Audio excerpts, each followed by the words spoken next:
जो राम को लाए हैं हम उनको लाएंगे, फिर से पूरे देश में भगवा लहराएंगे। जितना चोरी बाबर औरंगजेब मिल के नहीं किया होगा मंदिरों से, उससे कई गुना ज़्यादा चोरी हिंदुओं ने अपना मंदिर से खुद ही किया। कल तक जो सरकार कहती थी कि हम गुंडे माफिया को मिट्टी में मिला देंगे, अब कहाँ गया बुलडोजर जब प्रभु राम के तिजोरी से 200 करोड़ का चढ़ावा चोरी हो जाता है। क्या हिंदुओं को खतरा हमेशा हिंदुओं से रहा है? क्योंकि मुगलों और मुसलमान को तो सिर्फ औजार की तरह इस्तेमाल किया गया। शुरू में एक गाना बहुत फेमस था कि राम लला हम आएंगे, मंदिर वहीं बनाएंगे। वीडियो स्टार्ट करने से पहले कुछ सवाल पूछना चाहते हैं। आखिर वो अंधभक्त गए कहाँ? व्हाट्सएप यूनिवर्सिटी वाले जो कल तक कहते थे कि हिंदू राष्ट्र बनाएंगे, पूरे देश में भगवा लहराएंगे। खैर मिले तो बताइएगा, साथ में राम मंदिर जाना है। वो एक शेर है। हाँ। बब्बर या फिर छोटा वाला शेर है बब्बर। ये लोग आज भी यही कहेंगे कि क्या हुआ, हिंदू के पैसा आखिर हिंदू नहीं तो लिया। हमारा पैसा, हिंदू का पैसा अगर किसी हिंदू ने ले भी लिया, भाई तुम लोगों को क्यों मिर्ची लग रही है? अच्छा, आपको क्या लगता है कि यह मंदिर हिंदुओं की आस्था के लिए बनवाया गया है या फिर प्रभु राम के लिए?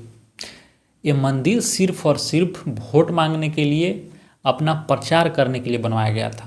थोड़ा आप याद कीजिए, जब मोदी जी पहली बार चुनाव जीते 2014 में, तो ये गुजरात मॉडल के कारण जीतते हैं। लेकिन जब ये दूसरा और तीसरा बार चुनाव जीतते हैं 19 और 24 में, ये सिर्फ और सिर्फ राम मंदिर की वजह से जीतते हैं। पूरा इनका मैनिफेस्टो में रहता है राम मंदिर। उस समय एक गाना भी बहुत फेमस हो रहा था कि राम लला हम आएंगे, मंदिर वहीं बनाएंगे। उसमें अब एक लाइन हम और जोड़ दिए हैं कि राम लला हम आएंगे, मंदिर वहीं बनाएंगे, फिर सब मिलकर प्रभु राम के चढ़ावा चुराएंगे। लगभग 200 करोड़ प्रभु राम के दान से गायब है और इसका पता किसी को नहीं है। इस देश में करोड़ों राम भक्त हैं। किसी ने अपना ज़मीन बेचकर उनको दान दिया, तो किसी ने अपना पूरा जिंदगी का कमाई बेचकर उनके गले का हार दिया। सब चोरी हो गया। फिर तो ये इनके आस्था के साथ खिलवाड़ हुआ। भगवान विष्णु का ये है नाम कि वो जरूर ट्रेस होगी और उसके बाद जहाँ रखवाना है वो रखवाया जाएगा, ऐसे मेरे विश्वास है। राम पर भी विश्वास है और हनुमान जी पर भी और भी विश्वास है। आपकी भावनाएं कितनी आहत हुई है? क्योंकि आपने बताया कि माता जी राम हो लिख चुकी है, अब क्या करें? अब तो देखिए ऐसे है, मेरे अपंग माँ 18 साल लिखते रही राम राम, तो मैं तो इमोशनल हो जाता हूँ। अब क्या करें, ये तो बस मजबूरी है, कलयुग है। इन्होंने अपना माँ का जेवर, अपने पत्नी का जेवर, खुद का पूरे जिंदगी का कमाई लगाकर सोने का रामचरितमानस बनवाए राम मंदिर में दान देने के लिए। एक एक पेज इसका सोने का था। लगभग इसका कीमत 4 से 5 करोड़ होगा। आज वो भी गायब है। सोचिए कितना बड़ा मजाक इनके आस्था के साथ हुआ। खैर ये तो चंदा चोरी की बात हुआ। अब चलते हैं स्टार्टिंग में, जब राम मंदिर बनना शुरू हुआ था। 9 नवंबर 2019 जब सुप्रीम कोर्ट अपना फाइनल जजमेंट देता है राम मंदिर पे। आपको सुनकर हैरानी होगी कि जिस ज़मीन पे राम मंदिर बनना था, वो ज़मीन किसान से एक नेता का बेटा 2 करोड़ में खरीदता है और मात्र 10 मिनट बाद इसे 18 करोड़ में राम मंदिर के ट्रस्ट को बेच देता है। और सिर्फ एक ज़मीन नहीं है, ऐसा 10-12 ज़मीन होंगे जो खरीदा 2 या 1 करोड़ में और बेचता 19-20 करोड़ में है।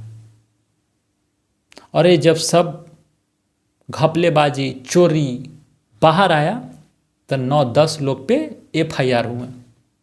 पता है ये 9-10 लोग कौन है जिस पे FIR हुआ है? पहला है रामाशंकर यादव उर्फ टिन्नू यादव, जो कि चंपत राय के ड्राइवर हैं। और चंपत राय कौन है?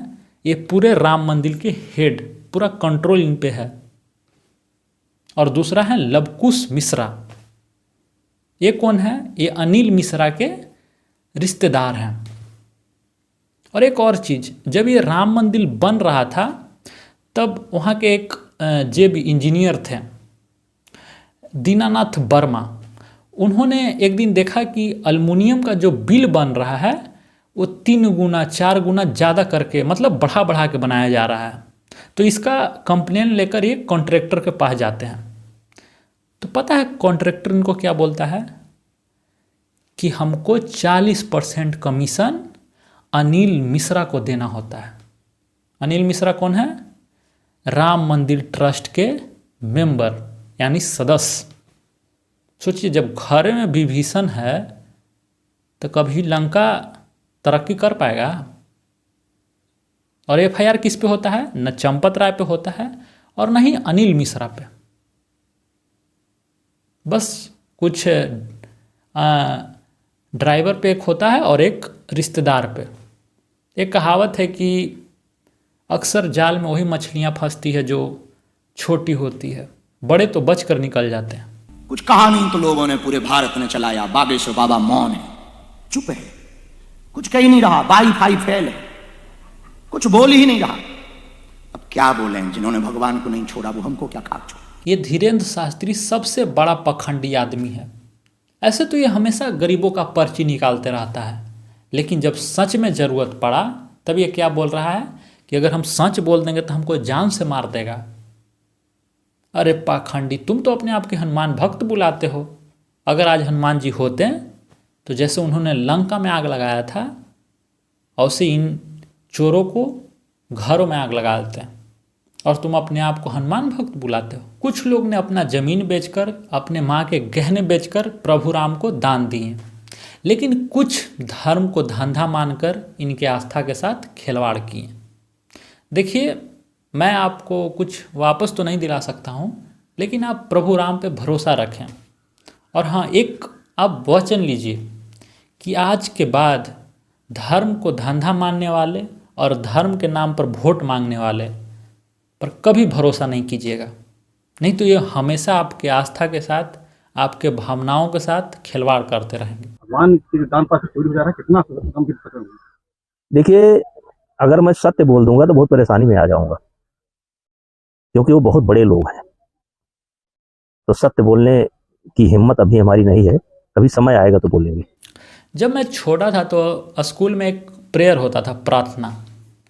आज याद आया तो लगा आप लोग को भी थोड़ा सुना दें कि तू राम है, तू रहीम है, तू करीम कृष्ण खुदा हुआ, तेरे जाते पाको कुरानों में, तेरा दर सबेद पुरानों में। पता इसका अर्थ क्या है कि तू राम है, तू रहीम है, मतलब तुझे कोई भगवान मानते हैं तो तुझे कोई खुदा मानते हैं, लेकिन तू है एक ही, लोग यहाँ तुझे अलग अलग मानते हैं।